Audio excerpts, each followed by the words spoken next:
بسم اللہ الرحمن الرحیم۔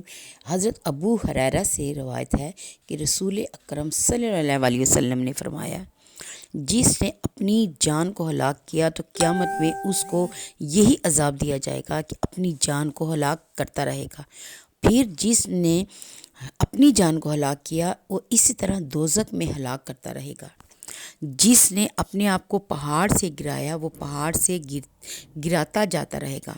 جس نے زہر پیا وہ زہر پلایا جاتا رہے گا، اور جس نے اپنے آپ کو چھری سے قتل کیا تو وہ چھری سے ہی ذبح ہوتا رہے گا۔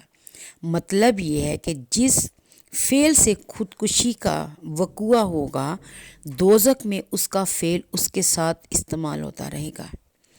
حضرت ابو ہریرہ رضی اللہ تعالیٰ سے روایت ہے کہ حضور اکرم صلی اللہ علیہ وسلم نے فرمایا، جس نے اپنا گلا کاٹا اس کو دوزخ میں گلا کاٹتا جائے گا، یعنی کہ وہ کاٹتا ہی رہے گا، اور جس نے اپنے آپ کو زخم لگایا وہ زخم لگاتا رہے گا۔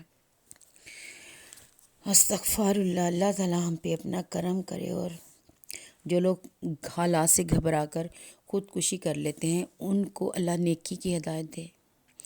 ایک اور جگہ حضور اکرم صلی اللہ علیہ وسلم نے فرمایا، ایک زخمی آدمی نے اپنے آپ کو مرنے سے پہلے قتل کر لیا تو اللہ تعالیٰ نے فرمایا، اے میرے بندے، تو نے اپنی جان دینے میں جلدی کی، میں نے تجھ پر جنت کو حرام کر دیا۔